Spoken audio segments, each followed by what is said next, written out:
We acknowledge the traditional owners of country throughout Australia and recognise their continuing connection to land, waters and culture. We pay our respects to their elders past, present and emerging.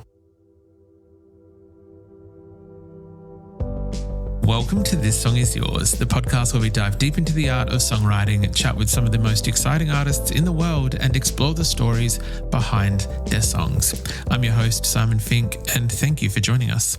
Our guest this week is Ayesha Madon. The pop singer, songwriter and actor might be best known for her breakout role in Netflix's Heartbreak High, but her story with music started long before that. She's been writing songs since the age of 6 or 7, and earlier this year she released her debut EP titled The Unanticipated Prequel, a shimmering and confident blend of pop, synth-pop and indie music that marks her arrival as one of Australia's most exciting new voices. Next year, Ayesha will take those songs on the road, joining G-Flip on their national tour, bringing her infectious energy and charisma to stages across the country. On today's episode, we are chatting with Ayesha about her musical beginnings and the journey that led her to the Unanticipated Prequel. We discussed the crossover between acting and songwriting, the importance of vulnerability in her creative process, and we even dive into a special track that she co-wrote with one of her Heartbreak High co-stars. Now, we want to say a massive thank you to Maya for her help with today's episode and remind everyone that the brand new Ayesha Madon EP, The Unanticipated Prequel, is out right now. You'll find links in the show notes on where you can stream the EP, buy tickets to her upcoming tour supporting G-Flip, and follow her across all of her socials. While you are in the show notes, please make sure you subscribe to This Song Is Yours and go follow us on all of our socials like Instagram and TikTok. We would love it if you did. It really does help us out and it ensures that you stay up to date with new episodes, guests, and everything else that we've got going on. Now let's get into it. Here is our conversation with Ayesha Madon.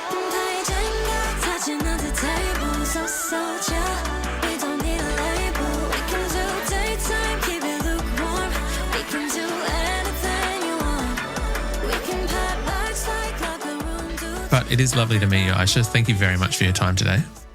Thank you. Thank you so much. I really appreciate it. And thank you for the time move. I'm currently in Europe, so the later sleep in was really appreciated.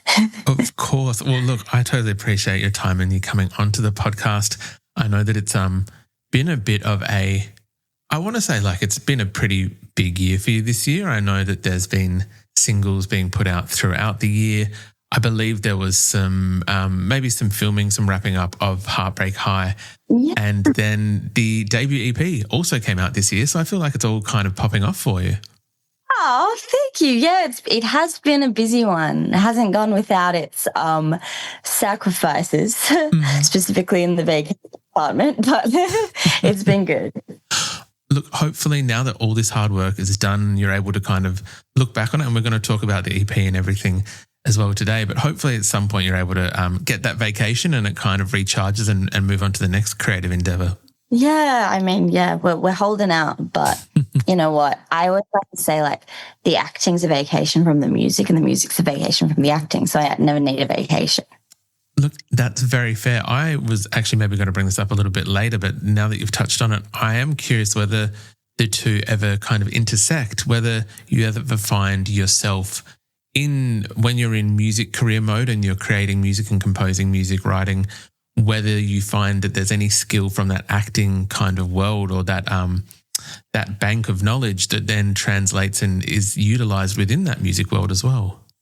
You know what? I think increasingly so. I think the more that I learn about myself and the way that I create, and I guess the way that I kind of lock into the flow state, is that the more that I have to creatively stimulate me, whether that be for instance, if I'm on set and having, an album to write or even an album to listen to, or go, for instance, I'm filming in Budapest at the moment, and I find the more that I go out and do things and see buildings and just engage in art, the more creative that I am all-roundedly. So yeah, I really do think they inspire one another, and the feeling of the flow state is very much the same across the board for me between mediums. So yeah, they do really dissect.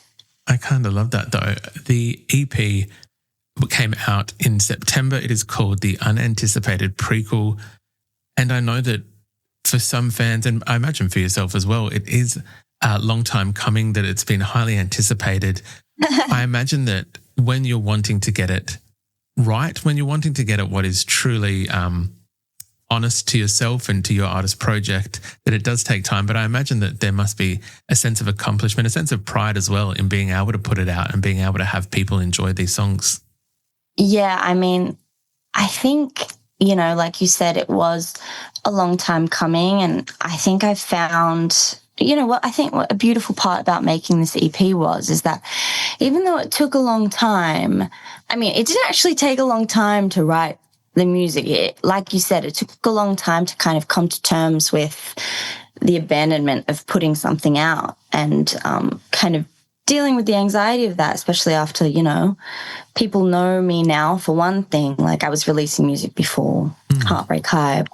You know, post Heartbreak High, I got quite anxious about that whole process and, you know, stripped all my music off the internet, etc. But I think the most rewarding thing about putting it out was, I don't know, it's like a learning process in itself. It is another step towards being okay with not having things that you feel like are perfect in the ethos. And, you know, for me, like I do err towards perfectionist mentality. And so I'm never really fully happy with anything. So there is a lot of liberation in like putting things out and being like, well, no one died. Like, I can actually just I know it sounds so rudimentary, but like I can actually like put things out and nothing will happen. And, you know, the world won't stop and all the rest. So yeah, it has been a great process. Like, also met with the fact that I have like really beautiful fans who have received it really well and been so gracious in the way they held it. But yeah, it's been a good process.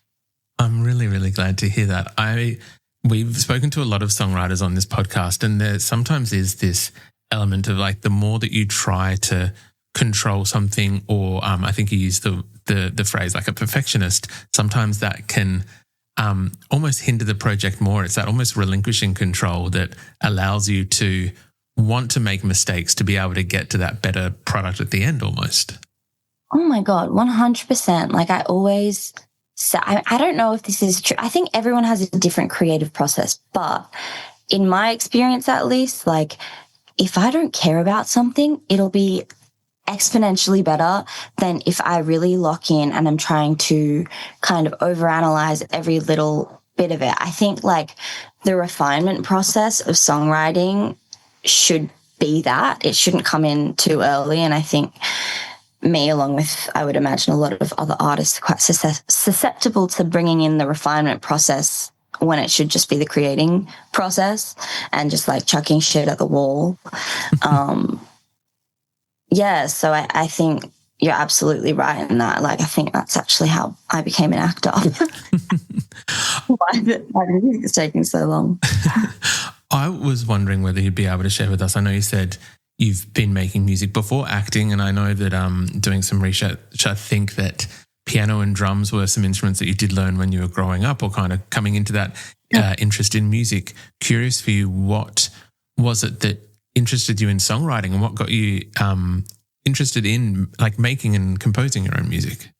Well, I think I've always, since I was little, I don't know what it was. I think I've always had the inclination to do it, and I've always been compelled to write songs. Like, I think since I was maybe, I don't know exactly what age, but very young. I would say like maybe 6 or 7. I would write little songs down, like it's Taylor's oldest time, right, for songwriters. Like, I'd write little songs down in my notebook, and like they would obviously have no accompaniment, but like I would think of these like melodies in my head and like write down the lyrics. I've still got it. It's in my little Tinkerbell notebook, and it was my little lyric book, and I used to write songs about like my dog, and my siblings would get really annoyed at me because I wouldn't stop singing songs that I wrote about my dog. I think I've just always, I actually don't know where it came from. But but yeah, I've always kind of done it. And then when I was in high school, like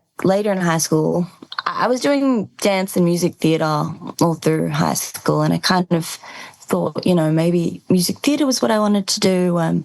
But then I was doing piano lessons, and I switched piano teachers, and this piano teacher that I now had was kind of more jazz based and also was a songwriter, and was kind of like, have you ever considered like doing this, like writing music? And I was like, not, like, I didn't know it was really a profession. I know that sounds silly, but like, unless you're kind of in the music industry, it is quite enigmatic.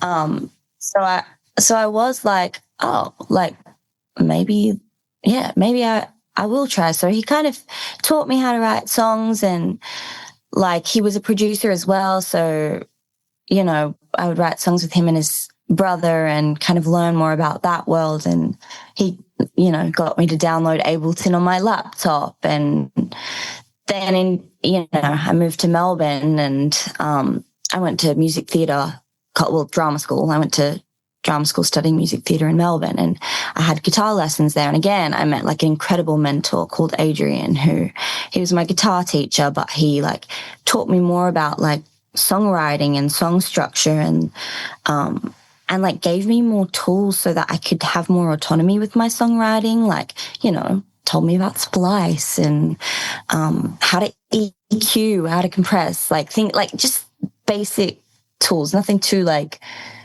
rocket sciencey or too deep in the world of producing, but just things that allowed me to kind of have autonomy with songwriting.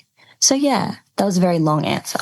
No, but I think that's kind of fascinating that it's obviously lots of little different bits and pieces of introductions to certain areas of it that has allowed you to come to the point of where you are at your artist project now, like being able to write these songs, being able to compose them, produce them.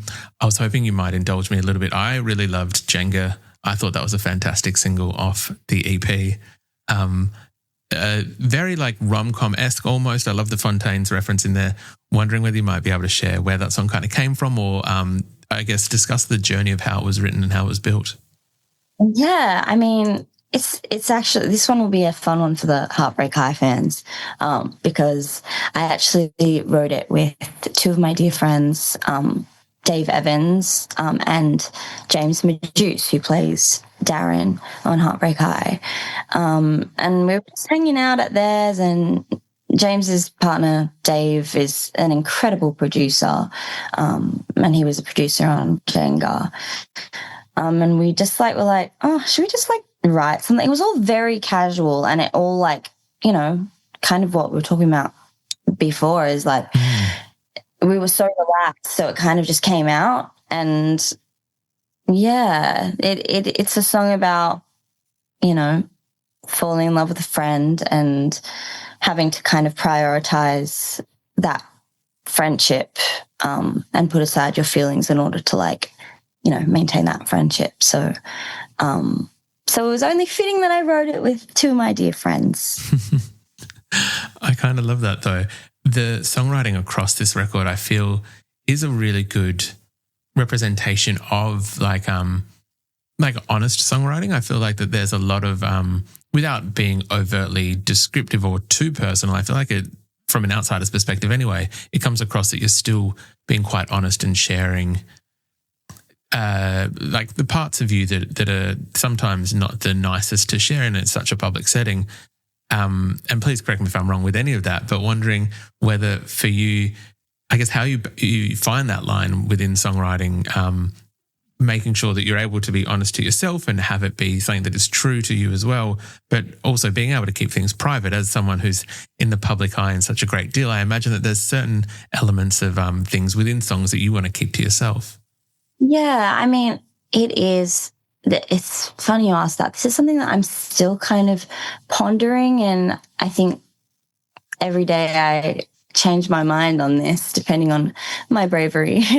But I guess what I've been trying to do at the moment is not filter myself in the writing process. Like I said, like the refinement process can come later. So I've been trying to be as like honest as I possibly can be while I'm writing things. I like to write with the thought that, like, you know, no one's going to hear it. And then I guess if later down the line there's something that is maybe too specific, or is that I feel like is going to compromise a relationship in my life, or maybe compromise someone's anonymity, then I, you know, will tweak that. And there are always ways to do that. I do feel like, you know, I'm a big believer in self-preservation overall.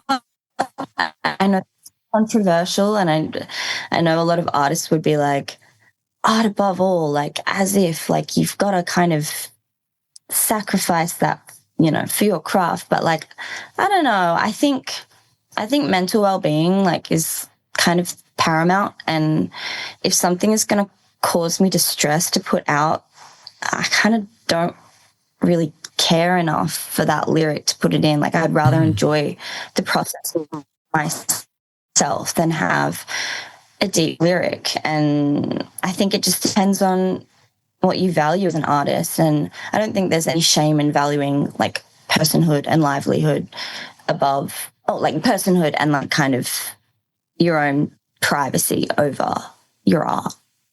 I think that you're 100% right with that. I know, well, even in the last year or two, who have we had? Chapel has made a few like public statements in relation to mental health and having boundaries with artists, which I think is fine as well. I think you can still have artistry and still share, and also still keep parts of yourself, or else, well, I think unfortunately we see it in the current day with the When You and I Are Speaking, full disclosure to everyone, the Lola Young kind of situation, sometimes burnout, sometimes things do happen to artists where you do need to find that balance. So I'm glad to hear that for yourself you've been able to establish that, and I guess kind of find that line and working out what works for you as an artist, and being able to share the art and also have your own time, space, mental capacity as well. Yeah, 100%. Like I think it's the only thing really, because if you're not happy or if you're not full as an artist, again, I mean, like, everyone's different, but I'm a believer of like, you make your best art when you're happy and like filled up. Agreed. I think you don't need Totally agreed. Ayesha Madon, thank you very much for coming onto the podcast and chatting to us about your music, about the EP, the Unanticipated Prequel. We'll make sure it is in the show notes for people to purchase, and for them to purchase tickets to your tour with G-Flip next year. I apologize we didn't get time to chat about that today, but I'm super excited to see you on that tour. I know other people are as well. But yeah, thank you again for coming to chat with us. Thank you so much, Simon. I really appreciate you having me.